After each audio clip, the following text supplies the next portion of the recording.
Por que essa velha apareceu? Não temos espaço! A voz de Laura, minha nora, era um chicote de gelo no ar abafado do apartamento. As palavras, vindas do outro lado da parede fina de drywall, atravessaram o gesso e se cravaram no meu peito, mas não encontraram um coração frágil. Encontraram uma pedra de gelo polida por 55 anos de espera. Eu estava sentada na beirada da cama improvisada na sala, um colchão no chão que cheirava guardado, e minhas mãos, nodosas e manchadas pelo tempo, não tremeram. Elas repousavam sobre meus joelhos, firmes. A fraqueza era um disfarce, um manto que eu vestia com a mesma naturalidade com que vestia este cardigã puído. O espaço que me faltava não era naquele apartamento de 2 quartos em algum canto esquecido do Capão Redondo, com o som constante dos ônibus e do funk vazando pela janela. O espaço que me roubaram era uma mansão na Rua Suécia, nos jardins, com um jardim de gardênias cujo perfume ainda me assaltava em sonhos. Meu neto, Arthur, entrou na sala na ponta dos pés. Seus olhos de 10 anos, os mesmos olhos de meu Caio, me fitaram com uma preocupação genuína. Vovó Elza, a senhora tá bem? A mamãe tá nervosa com o trabalho. Ele era a única razão pela qual a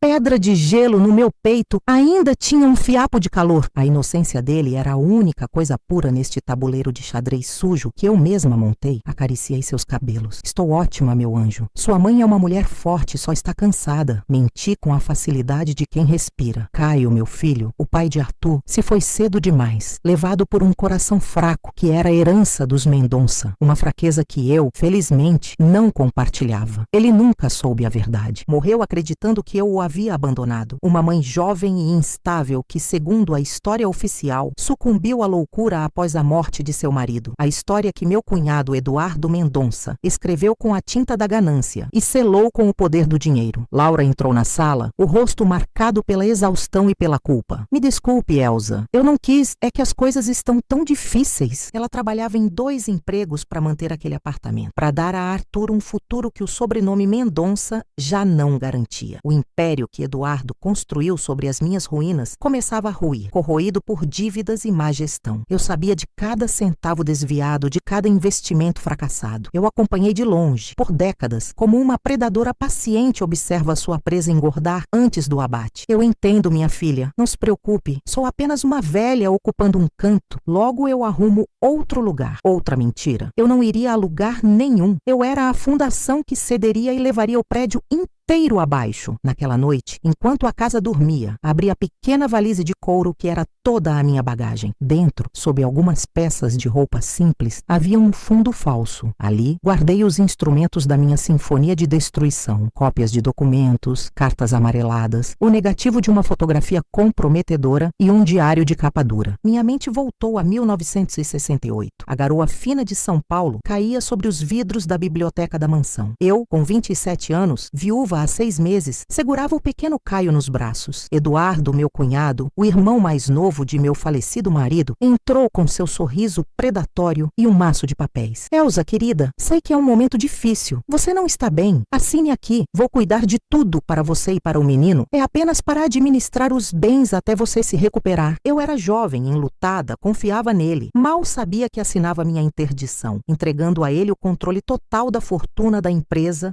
da minha vida. 3 dias depois, 2 homens de branco me levaram. Fui dopada, internada numa clínica de repouso de luxo que era, na verdade, uma prisão dourada. Disseram a Caio que sua mãe tinha enlouquecido de dor. Roubaram meu filho, meu nome, minha sanidade. Mas antes de eu continuar essa história que vocês precisam ouvir, me façam um favor. Apertem esse botãozinho de curtir aí embaixo. Vocês sabem como é, né? Uma mulher da minha idade precisa de todo o carinho que conseguir. E se vocês gostam dessas histórias que a vida ensina, se inscrevam no canal. Prometo que sempre terei uma história para contar e vocês sempre terão uma cadeira na minha mesa. O plano começou a tomar forma nos longos anos de silêncio e observação. A vingança não é um prato que se come frio. É um veneno destilado gota a gota, pacientemente, ao longo de uma vida inteira. Quando finalmente saí da clínica, décadas depois, com a saúde mental intacta, mas o corpo marcado pelo tempo e pelos remédios que me forçaram a tomar, eu era uma sombra. Ninguém me reconheceu. Para o mundo, Elza Mendonça estava morta e enterrada. Usei outro nome. Vivi uma vida anônima. Juntei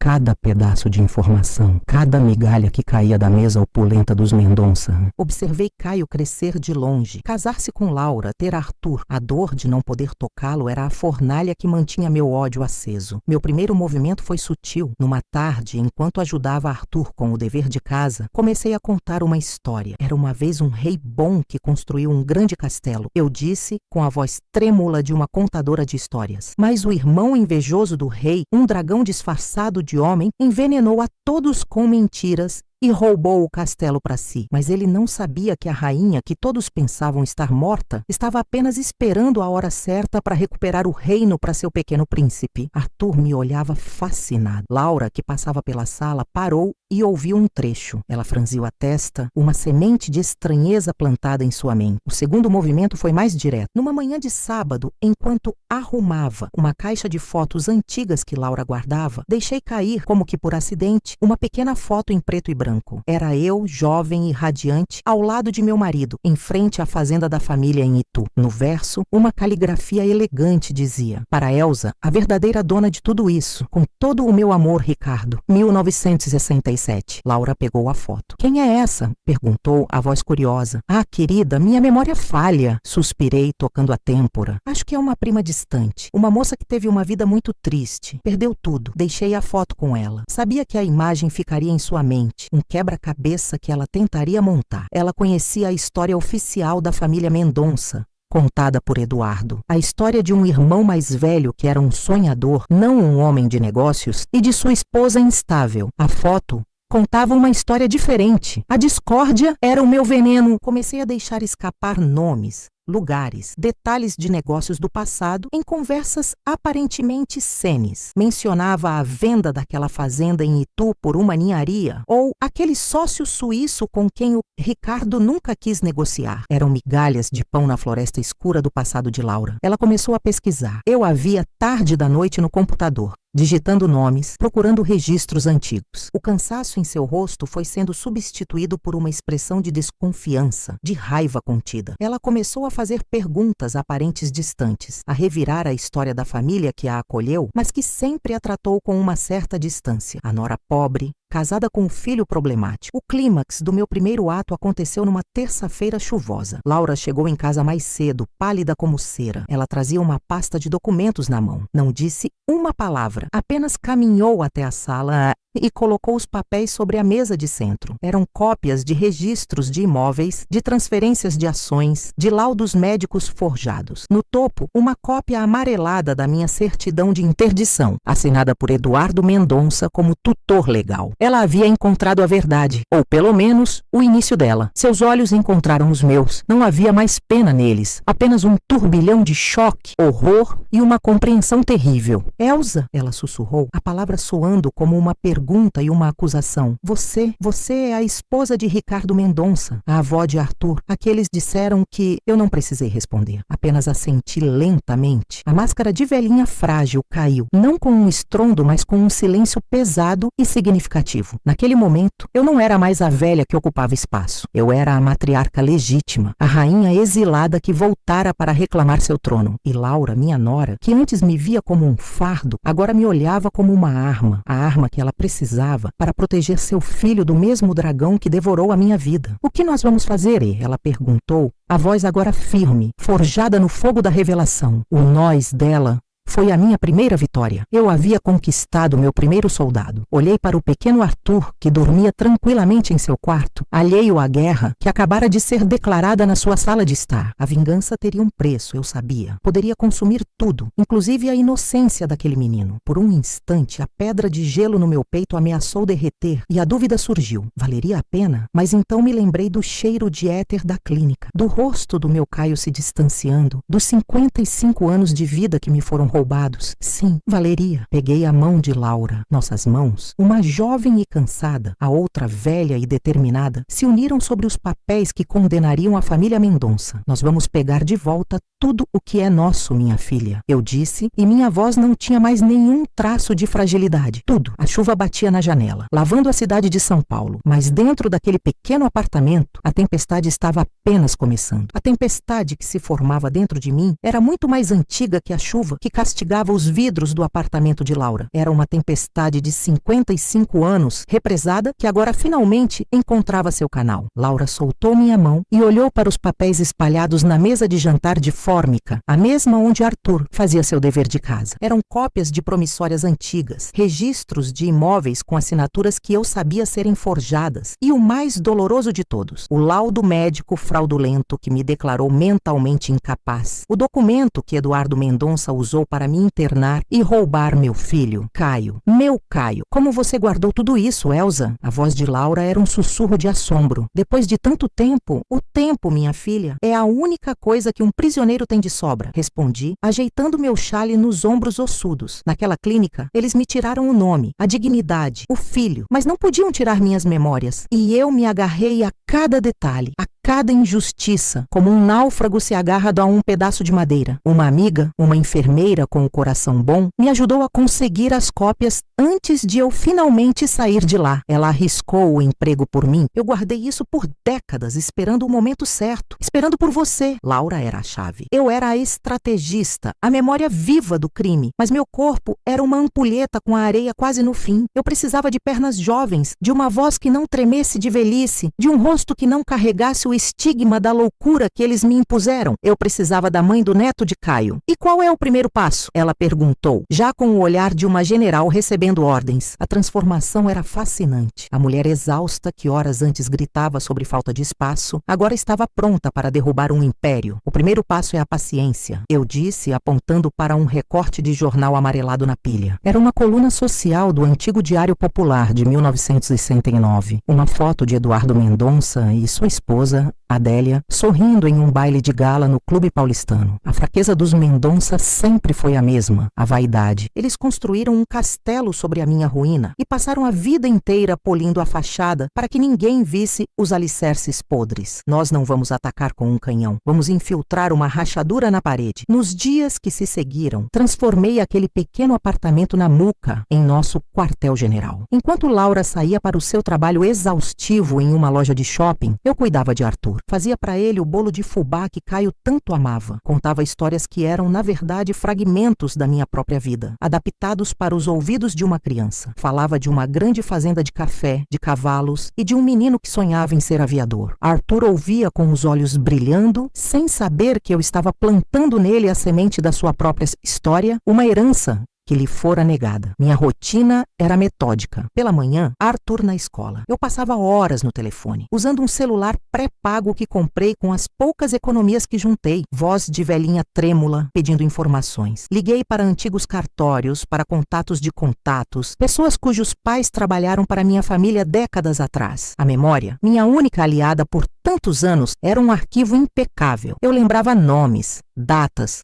lugares. Aos poucos, as peças do quebra-cabeça do presente começaram a se encaixar com as do passado. A fortuna dos Mendonça, antes inabalável, agora passava por dificuldades, investimentos errados, a arrogância de gerações que nunca souberam o que é construir algo, apenas gastar. A rachadura estava lá, esperando por nós. Laura voltava à noite e nós nos sentávamos à mesa, sob a luz fraca da cozinha. Eu passava a ela minhas descobertas, minhas instruções. Amanhã você vai ao supermercado Pão de Açúcar da rua Oscar Freire. É onde a neta do Eduardo, a Patrícia, faz compras às terças-feiras. Você vai acidentalmente esbarrar nela. Deixe sua sacola cair. Deixe este documento aparecer. Eu lhe entreguei uma cópia de um antigo registro de terras da fazenda, um que continha o nome do meu pai como único proprietário. Você vai fingir desespero. Vai dizer que são papéis da sua avó, que você está tentando organizar a herança. Não diga nada mais. Apenas plante a semente. Laura estava nervosa, mas determinada. No dia seguinte, ela fez exatamente como eu disse. Voltou para casa pálida, mas com um brilho vitorioso nos olhos. Ela olhou Elsa. Patrícia olhou o papel. Fingiu não se importar, mas eu vi. Ela ficou parada por um segundo a mais. Ela viu o nome. Era o suficiente. A vaidade e a desconfiança fariam o resto. Patrícia, que eu sabia por minhas pesquisas ser a mais ambiciosa da nova geração Mendonça, iria investigar, iria questionar o avô. A primeira fissura. O passo seguinte era a minha própria aparição. Eu precisava precisava que Eduardo me visse, não como uma ameaça, mas como um fantasma patético do passado, uma confirmação de que ele havia vencido. O palco escolhido foi a missa de domingo na paróquia Nossa Senhora do Brasil, no Jardim Europa, a igreja que a família Mendonça frequentava há gerações, mais por status social do que por fé. Laura me levou. Vesti meu melhor vestido, um tecido poído e sem cor, e me apoiei pesadamente em seu braço. Sentei-me em um dos últimos bancos, a cabeça baixa, um lenço cobrindo parte do meu cabelo branco e ralo. Eu o senti antes de vê-lo, aquele perfume caro e a aura de arrogância que o tempo não diminuiu. Eduardo Mendonça, agora um velho de passos lentos, mas com a mesma postura altiva, passou pelo meu banco. Seus olhos varreram a igreja e por um instante pousaram em mim. Vi o lampejo de reconhecimento, seguido por uma onda de desprezo e irritação. Ele desviou o olhar rapidamente, como se visse algo sujo, perfeito. Para ele, eu era apenas lixo da história, uma velha senil que teve a audácia de rastejar para fora do buraco onde ele me jogou. Ele não viu uma ameaça, viu um incômodo, e um homem que subestima seu inimigo já está meio derrotado. A guerra se desenrolava em sussurros e gestos calculados. Laura, sob minha orientação, continuou a se mover pelas bordas do mundo deles. Encontrou um primo distante dos Mendonça em uma fila de banco, um homem endividado que se queixou da mesquinhez de Eduardo. Laura ofereceu um ouvido solidário e, por acaso, mencionou uns papéis antigos que sua avó guardava, que falavam de uma sociedade antiga, de lucros nunca dividido. Outra semente. Enquanto isso, em casa, minha relação com Arthur se aprofundava. Ele era a luz em meio a tanta escuridão. Às vezes, quando ele dormia, eu o observava e o gelo no meu peito voltava a ameaçar derreter. O rosto dele era uma mistura de Caio e Laura. A inocência dele era o preço que eu talvez estivesse pagando. Estava arrastando aquela criança para o centro de um furacão de ódio e ressentimento. A dúvida me corroía nas longas noites paulistanas, quando o único som era o zumbido da geladeira velha e o eco das minhas memórias. Valeria a pena? Sim, a imagem do rosto do meu Caio, confuso, sendo levado por uma enfermeira enquanto eu gritava seu nome, amarrada a uma cama, respondia a essa pergunta todas as vezes. Eu estava fazendo aquilo para que Arthur nunca conhecesse um mundo onde a injustiça vence de forma tão absoluta. Eu estava lhe devolvendo a fazenda, o nome, a honra que pertenciam a ele por direito de sangue. As notícias começaram a chegar através dos contatos que eu cultivava e das fofocas que Laura colhia. Brigas na família Mendonça. Patrícia havia contratado um advogado para revisar os documentos da empresa da família. O primo endividado estava espalhando histórias sobre a desonestidade de Eduardo. A fachada impecável do clã Mendonça estava começando a trincar, a manchar. O castelo estava sendo abalado por dentro, sem que eles soubessem de onde vinha o terremoto. Numa tarde de garoa fina, típica de São Paulo, a campainha do apartamento tocou. Laura e Arthur não estavam. Fui atender, meu coração batendo um ritmo estranho, uma mistura de medo e triunfo. Pelo olho mágico, vi um carro de luxo parado na rua e na minha porta uma mulher de meia idade, elegante, mas com o rosto tenso. Era Beatriz, filha de Eduardo, a mais sensata, a que sempre pareceu ter um resquício de consciência. Abri a porta, ela me olhou de cima a baixo, o choque estampado em seu rosto. Eu era a lenda assustadora da família, a tia louca que desaparecera há meio século. E ali estava eu, em carne, osso e muitas rugas. Tia Elza, ela sussurrou, a voz embargada. Eu forcei meu corpo a tremer um pouco, a parecer mais frágil do que realmente era. Agarrei-me ao batente da porta como se fosse desmaiar. Quem é você? Perguntei com uma voz fraca e confusa. A melhor atuação da minha vida. Sou eu, Beatriz, filha do Eduardo. Ela hesitou.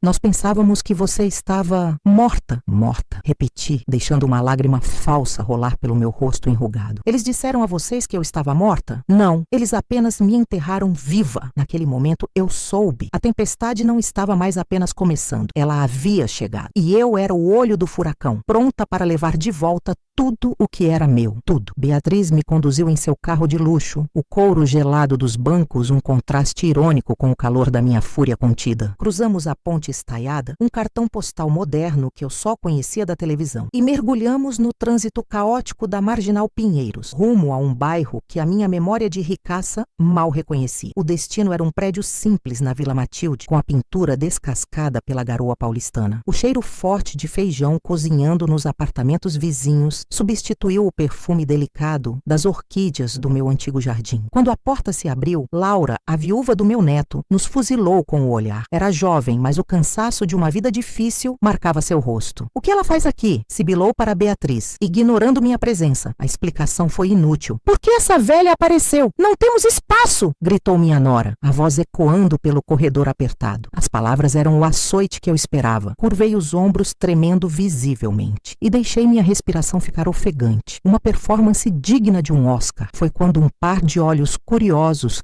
surgiu por trás da mãe. Arthur, meu bisneto. Ele não via uma ameaça, apenas uma velhinha encurvada. "Ela pode ficar no meu quarto, mãe", disse ele, com a pureza que a família Mendonça havia perdido há décadas. Acolhi aquela oferta como a primeira grande vitória. A pena de Laura e o amor de Arthur seriam as chaves que abririam todas as portas. Eles me deram um teto, sem saber que estavam, na verdade, abrigando o olho do furacão. A vingança, enfim, encontrara seu lar. O quarto de Arthur era um santuário de 9 metros quadrados, um universo contido entre paredes descascadas e pôsteres de super-heróis desbotados. A janela única, gradeada, dava para um pátio interno de cimento, um poço de eco onde as brigas dos vizinhos e o choro de bebês se misturavam ao som onipresente do trânsito da Radial Leste. Aquele cubículo se tornou meu castelo, minha torre de observação. Laura me instalou ali com uma rispidez que mal escondia o ressentimento. Deixou um colchão fino no chão, um lençol poído e um travesseiro que cheirava aguardado. Para ela, eu era um fardo, um entulho do passado que a vida cruelmente depositara em sua porta já abarrotada de problemas. Para mim, aquele colchão era o trono do qual eu comandaria a queda de um império. Os primeiros dias foram um estudo silencioso. Eu mantinha minha performance de fragilidade com o rigor de uma atriz veterana. Meus movimentos eram lentos, meus suspiros frequentes. Comia pouco, falando menos ainda, respondendo com monossílabos trêmulos. Observava tudo. A rotina exaustiva de Laura, que saía antes do sol nascer para trabalhar em uma loja de departamentos no Brás e voltava com a noite nos ombros, o rosto cinzelado pela preocupação com as contas que se acumulavam. A doçura de Arthur, que dividia seu pão com manteiga comigo pela manhã e me contava com os olhos brilhando sobre seus amigos da escola pública do bairro. Ele era a luz naquela casa sombria, uma luz pura, intocada pela podridão dos Mendonça. Ele era a imagem de meu filho,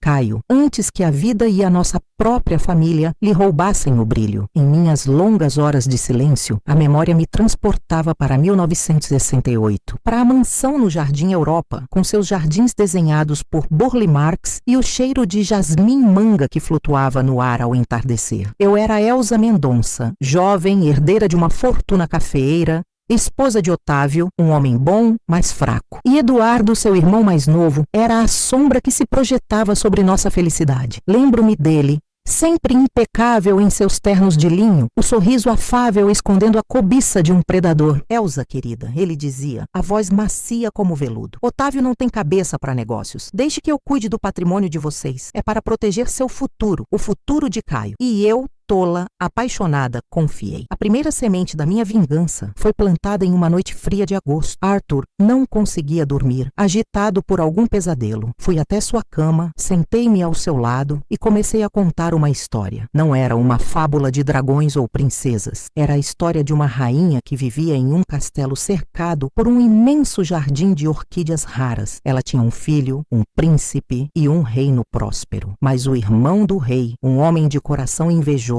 enganou a todos e roubou o castelo, a fortuna, e mandou a rainha para o exílio, longe de seu único filho. Laura, que passava pelo corredor, parou na porta, oculta pela penumbra. Eu sabia que ela estava ali. Senti sua presença. Continuei a história. Minha voz um sussurro frágil, carregado de uma dor fabricada, mas que vinha de um lugar muito real. E a rainha, coitadinha, ficou sozinha por muitos e muitos anos, sonhando com o dia em que a justiça seria feita. Arthur adormeceu, mas Laura permaneceu na porta por um longo longo tempo. No dia seguinte, ela estava diferente. A hostilidade em seu olhar deu lugar a uma curiosidade cautelosa. Enquanto me servia uma xícara de café ralo, ela perguntou sem me encarar: "De onde a senhora tira essas histórias?" "Da memória, minha filha. A memória é a única coisa que não conseguiram me roubar", respondi, deixando a xícara tremer em minhas mãos. O jogo havia começado. Minha próxima jogada foi um acidente. Enquanto limpava uma pequena caixa de madeira que eu trouxera comigo, a única relíquia do meu passado, deixei-a cair. O fecho frágil se abriu e algumas fotografias em preto e branco se espalharam pelo chão. Laura se abaixou para ajudar e seus olhos pousaram em uma delas. Eu, com 20 e poucos anos, sorrindo ao lado de um Otávio orgulhoso, em frente a uma imponente casa de fazenda. Ao fundo, majestosa, a placa de madeira entalhada: Fazenda das Orquídeas. "Meu Deus! Que lugar é esse?" ela sussurrou, tocando a foto como se fosse sagrada. "Era nosso lar", eu disse com a voz embargada. "Onde Caio nasceu. Antes de..." Deixei a frase morrer no ar, como uma promessa de segredos. A curiosidade de Laura se transformou em investigação. Caio, seu falecido marido e meu neto, nunca falara muito sobre a família. Ele carregava uma tristeza profunda, uma sensação de inadequação que Laura nunca compreendera. Ele se sentia um impostor, um Mendonça sem o brilho, sem a fortuna. Ele morreu em um acidente de trabalho, em uma obra, esmagado por uma vida que não deveria ter sido a sua. Agora Laura começava a juntar as peças. Ela remexeu em caixas antigas de Caio, guardadas debaixo da cama. E lá, exatamente onde eu sabia que estaria, ela encontrou uma pasta de documentos. Dentro, contas antigas, avisos de despejo e uma única carta amarelada pelo tempo. Era minha, escrita para Caio quando ele tinha 18 anos. Uma carta que Eduardo interceptou, é claro. Nela, eu tentava explicar a verdade. Falava da fraude, da fortuna roubada, do meu exílio forçado em uma clínica de repouso sob um falso diagnóstico de instabilidade mental. Pedi a ele que me procurasse. A carta nunca chegou. Laura leu aquelas palavras com lágrimas silenciosas escorrendo por seu rosto cansado. Ela finalmente entendeu a origem da dor de seu marido, a dor de ter sido roubado de sua mãe, de sua história, de sua herança. A raiva que ela sentia por mim se transmutou, encontrando um novo alvo, muito mais justo: Eduardo Mendonça. Foi então que o telefone tocou. Era ele. Eu o reconheceria em qualquer lugar. Aquela voz pomposa, envelhecida pelo uísque caro e pela arrogância. Ele soube da minha chegada. Algum parente distante, algum informante. Ele queria falar com Laura. Eu fiz sinal para que ela atendesse e colocasse no viva voz: "Laura, minha querida, fiquei sabendo que você acolheu aquela senhora." Um gesto nobre, mas imprudente, disse ele. "Elsa não está bem da cabeça, nunca esteve. Isso pode ser perigoso para você e para o menino. Eu posso te ajudar. Manda um cheque generoso, você a coloca em um asilo decente e esquecemos essa história." O veneno em suas palavras era o mesmo de 55 anos atrás. Laura olhou para mim. Em seus olhos não havia mais pena, mas cumplicidade. "Ela é a avó do meu marido, Eduardo, a bisavó do meu filho. O lugar dela é aqui", respondeu Laura, a voz firme pela primeira vez. O silêncio na linha foi tenso. Eduardo não estava acostumado a ser contrariado. Ele desligou, mas a guerra estava declarada. Ele viria. Eu sabia que viria. A besta ferida sempre volta ao local do ataque. E eu estaria esperando. A semana que se seguiu foi de uma calmaria sinistra. Laura e eu desenvolvemos uma comunicação silenciosa. Ela me tratava com um novo respeito, uma espécie de reverência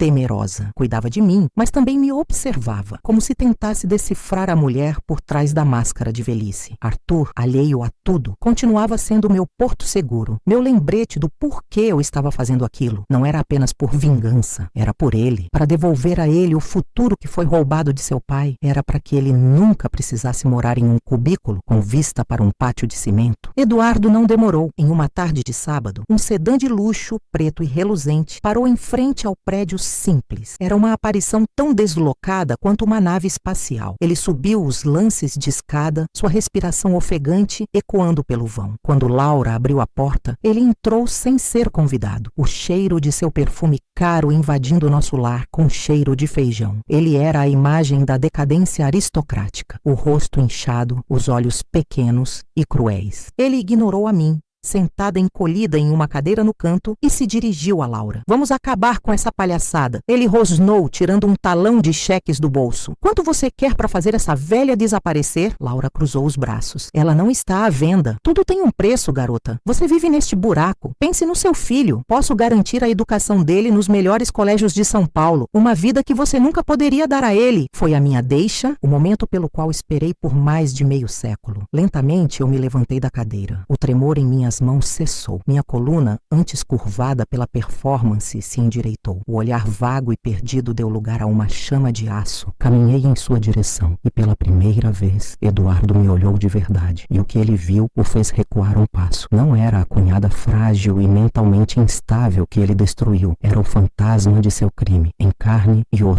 Você não mudou nada, Eduardo. Minha voz soou clara, firme, ressoando no pequeno apartamento. Não era a voz de uma senhora de 82 anos. Era a voz da matriarca dos Mendonça, a verdadeira dona da fortuna que ele esbanjava. O choque em seu rosto foi minha primeira recompensa. Como? Ele gaguejou. Você acha mesmo que uma clínica e alguns médicos comprados poderiam apagar o que você fez? Eu tive tempo, Eduardo. Tive 55 anos para lembrar de cada detalhe. Cada assinatura que você me forçou a dar enquanto eu estava de luto. Cada mentira que você contou ao meu filho, dizendo que a mãe dele o havia abandonado. Arthur, que estava no quarto, apareceu na porta, assustado com os tons elevados. Seus olhos iam de mim para o homem estranho. Mãe, quem é ele? Este meu querido Arthur. Eu disse sem tirar os olhos de Eduardo. É o ladrão que roubou o castelo da sua bisavó. A metáfora da história de Ninar se tornou realidade diante de seus olhos. Isso é loucura! Ela é senil! Gritou Eduardo, o desespero começando a trincar sua fachada de poder. Senil? Eu ri. Um som seco, sem alegria. Eu me lembro do dia 23 de outubro de 1968, no escritório do Dr. Almeida, na Praça da Sé. Você me deu uma pilha de papéis. Disse que eram para a administração provisória dos bens. Eram, na verdade, transferências de propriedade. Lembro-me da caneta tinteiro que você me deu, uma Parker 51, e lembro-me do seu sorriso quando eu assinei meu futuro e o futuro do meu filho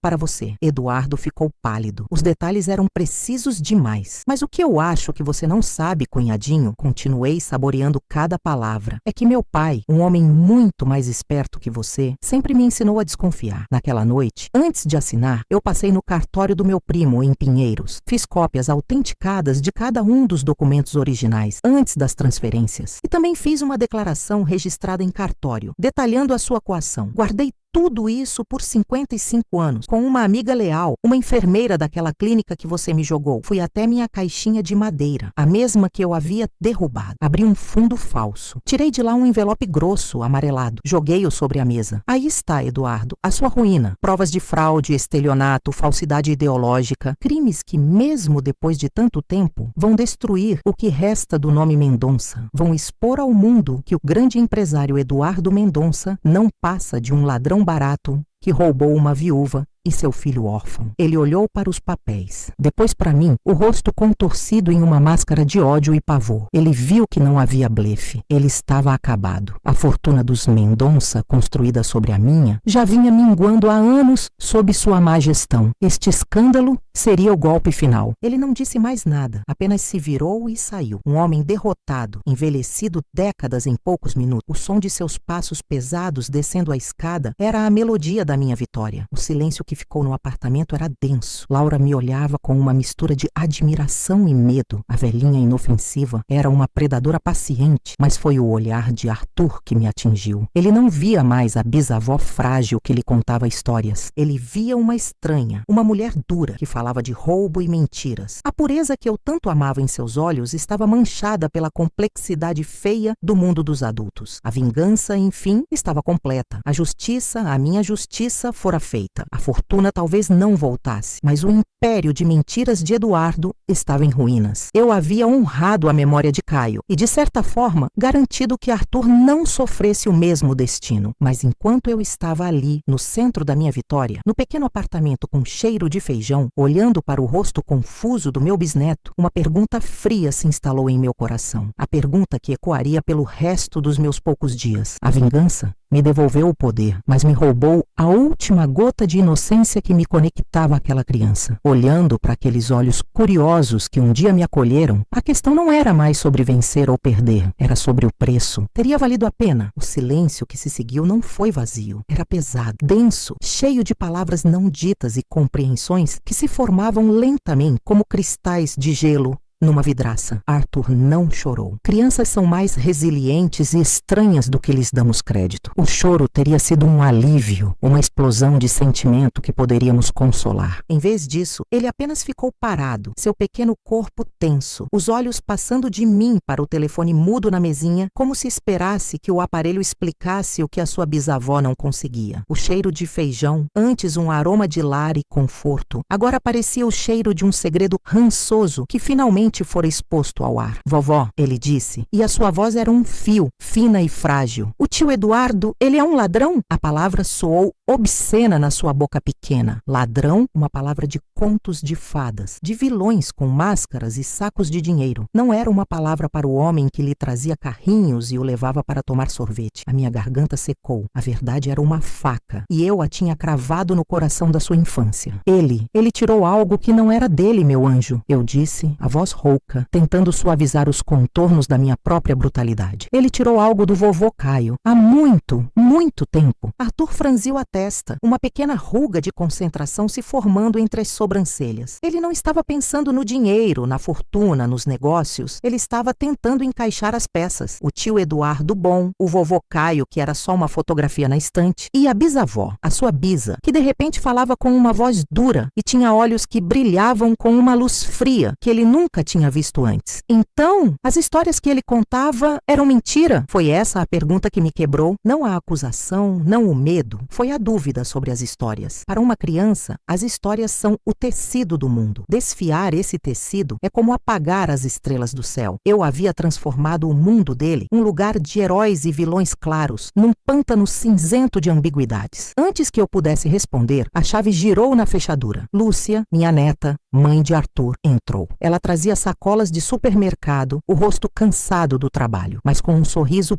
pronto nos lábios para o filho. O sorriso morreu assim que ela viu a cena. Eu, rígida como uma estátua. Arthur, pálido e parado no meio da sala, o ar carregado. O que aconteceu? Ela perguntou, a voz baixando, o instinto materno sentindo o perigo. Arthur, meu filho, você está bem? Bisa, o que foi? Ela largou as sacolas no chão. Um pacote de macarrão rolou para debaixo do sofá. Arthur correu para ela, não chorando, mas se agarrando à sua perna como um náufrago. Ele enterrou o rosto no tecido da calça dela. Lúcia olhou para mim, seus olhos, os mesmos olhos de seu pai, Caio, agora cheios de desconfiança e acusação. O que a senhora fez? O pronome de tratamento formal, a senhora, era uma arma. Ela raramente o usava comigo. Era um muro que ela erguia entre nós. Naquele momento, eu não era mais a sua avó, a matriarca da família. Eu era uma força externa que havia perturbado a paz do seu lar. Eu contei a verdade, eu disse, minha voz soando mais defensiva do que eu pretendia. A verdade sobre Eduardo, sobre o que ele fez à nossa família. Lúcia ajoelhou-se,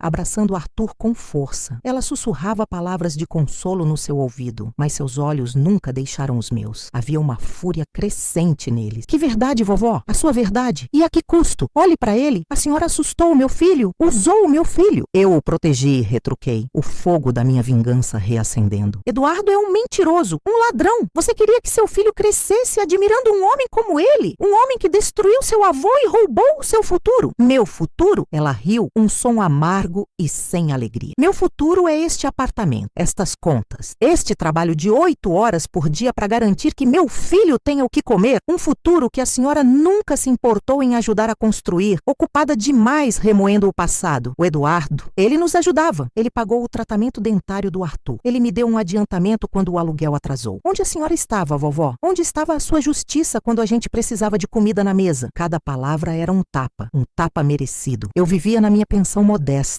mergulhada na minha dor e no meu plano. Via a luta de Lúcia, mas a interpretava como mais uma consequência dos crimes de Eduardo, mais um combustível para o meu ódio. Nunca me ocorreu que, para ela, a vida continuava, com problemas práticos e urgentes que a minha vingança abstrata não resolvia. Eduardo, o monstro, era também o homem que comprava o remédio para a febre de Arthur. A complexidade feia do mundo que eu acabara de revelar ao meu bisneto agora me esbofeteava. Isso era sangue, Lúcia! Eu insisti desesperada. Dinheiro sujo. Ele estava comprando o seu silêncio, a sua lealdade, com o dinheiro que roubou de nós. E o que a sua verdade nos dá agora? Ela se levantou, a voz tremendo de raiva e dor. Um menino traumatizado e o quê? A satisfação moral da senhora? Isso paga as contas? Isso apaga o olhar de medo no rosto do meu filho? Ela pegou Arthur pela mão. Vamos, meu amor, vamos para o seu quarto. Enquanto eles se afastavam, Arthur olhou para mim por cima do ombro. O olhar dele não era de raiva, era de confusão e de perda. Ele não estava apenas perdendo a figura do tio Eduardo. Ele estava me perdendo. A Bisa, que contava histórias sobre vagalumes e estrelas cadentes, havia desaparecido, substituída por uma mulher velha e amarga que falava de roubo e ódio. Fiquei sozinha na sala. O pacote de macarrão ainda estava debaixo do sofá. O telefone, que fora o palco da minha grande revelação, permanecia silencioso. Eu havia vencido. Eduardo estava desmascarado. A justiça fora feita.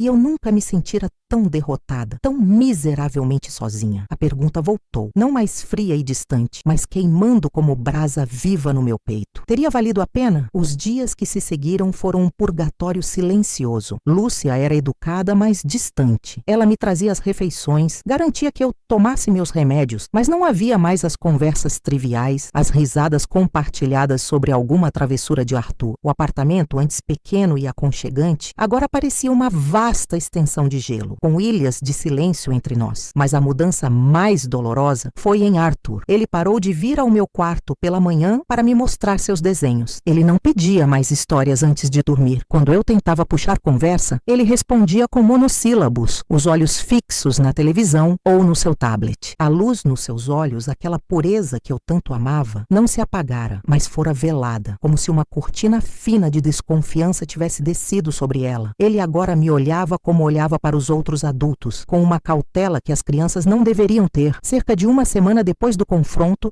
Eduardo ligou. Lúcia atendeu. Fiquei na porta da cozinha, fingindo procurar algo na geladeira, mas com os ouvidos atentos. A voz dela era baixa, controlada. Eu não conseguia ouvir o que Eduardo dizia, mas podia imaginar a negação, a indignação, as acusações de que eu era uma velha senil e vingativa. Não, Eduardo, não me ligue mais. Sim, eu sei o que você fez por nós, mas não é sobre o dinheiro, é sobre a mentira. Por favor, apenas nos deixe em paz. Ela desligou, o rosto pálido. Ela me viu na porta da cozinha e seu olhar endureceu. Ele quer falar com Arthur, ela disse, a voz sem emoção. Disse que a senhora envenenou a mente dele, que está me virando contra ele. E você acredita nele? Perguntei, o coração batendo forte. Lúcia suspirou, um som cansado que parecia vir do fundo da alma. Eu não sei em quem acreditar, vovó. Eu só sei que meu filho está sofrendo. Ele tem pesadelos. Ele não quer mais ir ao parquinho porque tem medo de encontrar o tio Eduardo. A senhora conseguiu o que queria, destruiu ele, mas está nos destruindo junto. Ela não esperou por uma resposta. Voltou para a sala, deixando-me com o frio da geladeira aberta e o vazio da sua acusação. A vingança, eu percebi, não era uma explosão, mas um veneno de ação lenta. Não era um ato único de destruição, mas uma corrosão que se espalhava, contaminando tudo o que tocava. Eu arranquei a erva daninha, mas o solo ficou estéril. Decidi que precisava tentar consertar as coisas. Não podia desfazer o que fiz, mas talvez pudesse construir algo novo sobre as ruínas. Comecei pequeno. No dia seguinte, fiz o bolo de fubá que Arthur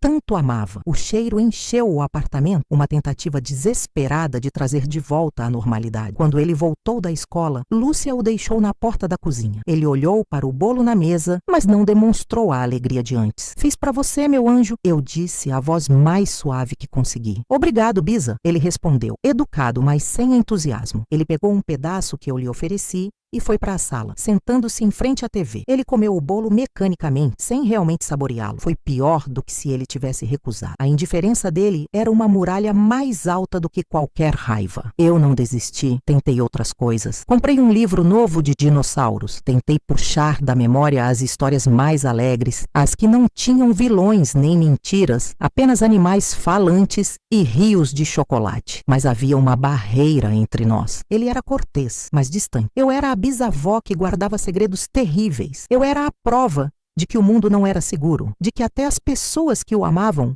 podiam causar dor. Numa tarde chuvosa, encontrei-o no seu quarto, sentado no chão, cercado por seus bonecos de super-heróis. Ele não estava brincando, estava apenas alinhando-os, de novo e de novo, em fileiras perfeitas. Sentei-me na beirada da sua cama, o colchão afundando sob o meu peso. O silêncio se estendeu por um longo tempo. Arthur, comecei, a voz falhando. Eu sei que eu te assustei. Ele não olhou para mim. Continuou a ajustar a capa de plástico de um boneco. Eu estava com muita raiva, meu bem, por muito tempo. Raiva do que o Eduardo fez com o vovô Caio. A raiva, às vezes, nos deixa cegos. Faz a gente fazer coisas do jeito errado, mesmo que a gente ache que está fazendo a coisa certa. Ele parou de mexer no boneco. Seus ombrinhos estavam tensos. Você também mentiu, Bisa? Ele perguntou, a voz abafada, sem se virar. A pergunta me atingiu como um soco, simples, direta e devastadora. Não sobre o Eduardo, eu gaguejei. Mas eu menti por omissão. Eu fingi ser só uma velhinha que faz bolo e conta histórias. Eu escondi a raiva que eu sentia. Eu escondi o plano que eu tinha. Eu não fui honesta com você sobre quem eu era de verdade. E por isso, meu anjo, me perdoe. Eu sinto muito. As lágrimas que eu não chorei no dia da minha vitória finalmente vieram. Silenciosas, quentes, escorrendo pelo meu rosto enrugado. Arthur finalmente se virou. Ele me olhou, seus olhos grandes e sérios. Ele não veio me abraçar. Não disse que estava tudo bem. Ele apenas me observou chorar, sua expressão uma mistura de curiosidade e uma tristeza antiga demais para um menino da sua idade. Ele estava aprendendo que adultos são frágeis, que são falhos, que também choram. Era uma lição terrível e necessária. Naquela noite, a campainha tocou. Era tarde. Lúcia e eu nos olhamos apreensivas. Ela foi até a porta e olhou pelo olho mágico. Seu corpo enrijeceu. É ele, ela sussurrou voltando para a sala. É o Eduardo. Meu sangue gelou. Não abra, eu disse, minha voz um sibilo. Ele não vai embora, vovó. Ele está gritando meu nome no corredor. Os vizinhos vão reclamar. Chame a polícia. Insisti. E dizer o quê? Que meu ex-padrasto quer conversar? Eles não farão nada. Deixe que eu resolvo isso. Ela respirou fundo e abriu a porta, deixando-a na corrente. Eu me posicionei de forma que pudesse ver e ouvir da sala. Eduardo estava diferente. O homem elegante e charmoso que eu conhecia desaparecera. Ele estava amarrotado, os olhos vermelhos, cheirava a álcool. Lúcia, pelo amor de Deus, me escute. Ele implorou, a voz pastosa. Aquela velha está louca. Ela inventou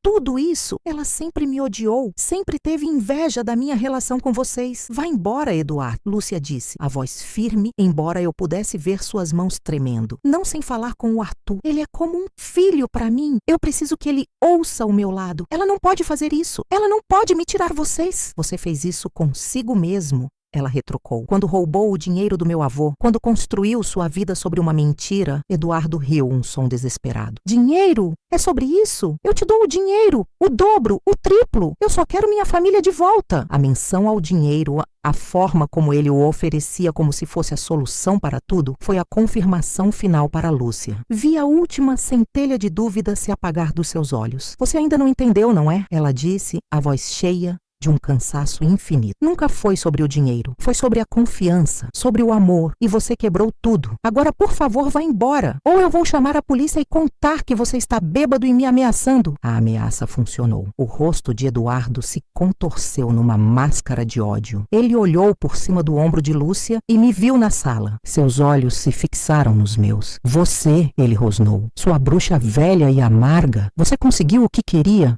Destruiu tudo. Espero que você apodreça sozinha nesse seu apartamento imundo. Ele se virou e foi embora, os passos pesados ecoando no corredor. Lúcia fechou a porta e a trancou, girando a chave 2 vezes. Ela se encostou na porta, o corpo tremendo, e deslizou até o chão, finalmente permitindo-se chorar. Corri até ela, meus velhos joelhos protestando. Ajoelhei-me ao seu lado e a abracei. Pela primeira vez em muito tempo, ela não me rejeitou. Ela se agarrou a mim, soluçando no meu ombro. Ele é um monstro, vovó, ela chorou. Ele é um monstro e eu o deixei entrar na minha casa, perto do meu filho. Não é sua culpa, minha querida. Eu sussurrei, afagando seus cabelos. Ele enganou a todos nós. Naquele momento, abraçadas no chão em frente à porta, em meio às lágrimas e ao medo, algo mudou. A muralha de gelo entre nós começou a derreter. Não estávamos mais em lados opostos de uma batalha. Éramos 2 mulheres da mesma família, tentando sobreviver às ruínas causadas por um homem E, em parte, por mim, a visita de Eduardo, por mais terrível que tenha sido, teve um efeito inesperado. Solidificou à nossa frente. Lúcia, confrontada com a feiura da sua manipulação e desespero, não tinha mais dúvidas. E eu, vendo o terror nos olhos da minha neta, compreendi a profundidade do perigo do qual eu os havia de fato livrado. A minha vingança foi um ato brutal e egoísta, mas o seu resultado, a remoção daquela influência tóxica, era inegavelmente necessário. A cura, no entanto, seria um processo muito mais longo e delicado do que a destruição. Começou naquela noite, com Lúcia me ajudando a levantar do chão, nossas mãos se apoiando mutuamente. Continuou nos dias seguintes, em pequenos gestos. Ela voltou a tomar café comigo na cozinha pela manhã. Começamos a conversar de novo, não sobre o passado, mas sobre o presente, sobre o trabalho dela, sobre a escola de Arthur, sobre o preço do tomate. Pequenas âncoras de normalidade num mar de caos. Meu maior desafio, no entanto, continuava sendo Arthur. Ele viu a comoção daquela noite, ouviu os gritos. Lúcia e eu sentamos com ele no dia seguinte e explicamos, da forma mais simples possível, que o tio Eduardo estava doente e com raiva, e que não o veríamos mais porque não era seguro. Ele aceitou a explicação com a mesma seriedade silenciosa que se tornara sua nova marca registrada. Eu sabia que precisava encontrar um novo caminho para chegar até ele. As velhas histórias não serviam mais. O mundo que elas descreviam, um mundo de certezas morais, havia sido quebrado. Então, decidi contar-lhe uma história diferente. A minha, numa tarde de sábado, enquanto ele desenhava na mesa da sala, ele havia voltado a desenhar, mas seus desenhos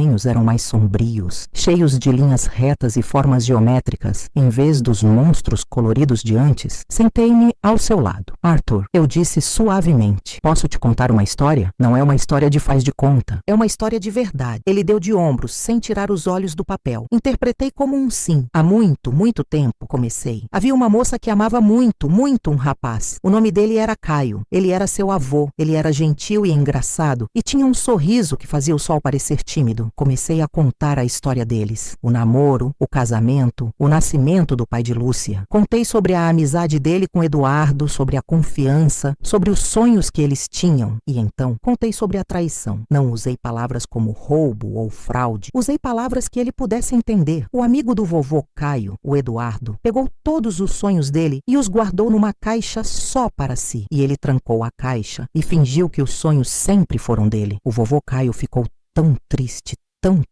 que o coração dele ficou fraco e ele foi morar no céu. Arthur parou de desenhar. Ele estava me ouvindo, os olhos fixos num ponto distante. A moça da história, continuei, a voz embargada, ficou muito zangada. A tristeza dela virou uma pedra de gelo no coração. E ela guardou essa pedra por anos e anos. Ela ficou tão focada na pedra de gelo que se esqueceu de olhar para as coisas quentes e boas ao seu redor. Ela se esqueceu de como rir direito. Ela se esqueceu de como abraçar forte. Fiz uma pausa, tomando fôlego. Essa moça era eu, Arthur. Eu era essa moça. E a pedra de gelo me tornou dura. Me fez querer machucar o Eduardo do mesmo jeito que ele machucou o vovô Caio. E quando eu finalmente fiz isso, quando eu quebrei a caixa de sonhos roubados dele, eu acabei te assustando. Eu usei uma voz feia e palavras duras e quebrei um pedacinho do seu mundo. E essa foi a coisa mais errada que a pedra de gelo já me fez fazer. Eu estendi minha mão enrugada e a coloquei sobre o seu pequeno braço. Eu não posso tirar a pedra de gelo do meu coração de uma vez. Ela está lá há muito tempo. Mas você, meu anjo, você é como um solzinho. E todo dia que você sorri para mim ou me mostra um desenho, você derrete um pedacinho dela. Eu só preciso que você me dê uma chance de mostrar que por baixo do gelo, a Bisa que te ama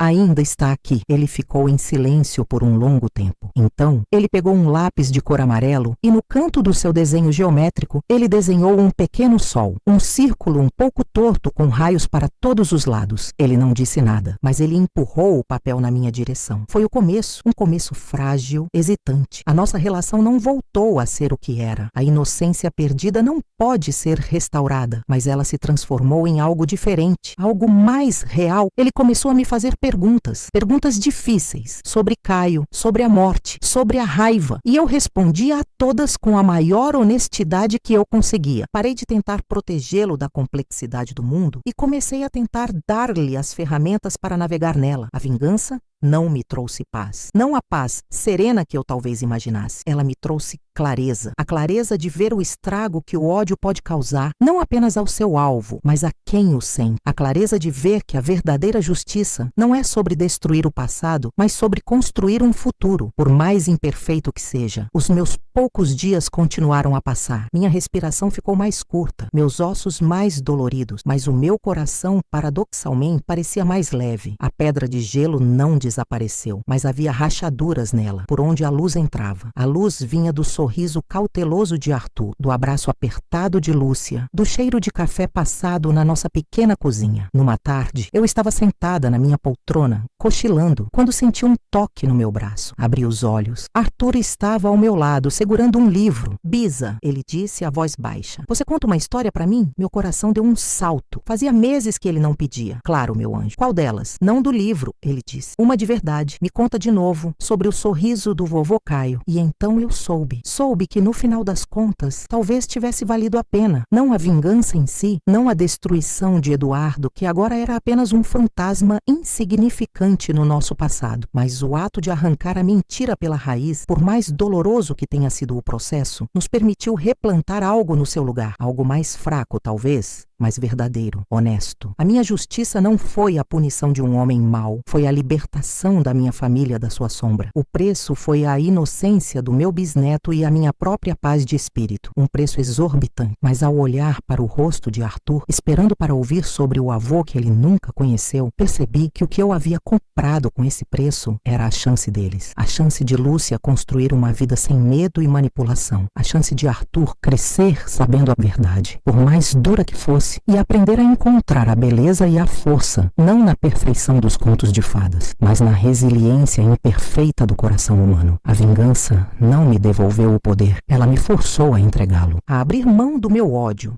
da minha dor, e a trocá-los por algo infinitamente mais precioso e frágil, uma segunda chance de amar direito. E enquanto eu começava a falar, a minha voz velha e cansada, tecendo a memória de um sorriso, eu entendi que essa, e somente essa, era uma vitória que importava. E assim termina mais uma história que a vida me ensinou. Nem sempre o final é o que esperamos, nem sempre a justiça tem o gosto doce que imaginamos. Às vezes, ela é amarga como café sem açúcar, mas é assim que a vida é, meus queridos, complicada, real e sempre nos ensinando alguma coisa. Se vocês gostaram dessa história, deixem nos comentários o que acharam e não se esqueçam, se inscrevam no canal e ativem o sininho. Uma mulher da minha idade tem muitas histórias guardadas. E vocês merecem ouvir todas elas. Até a próxima e que Deus os abençoe.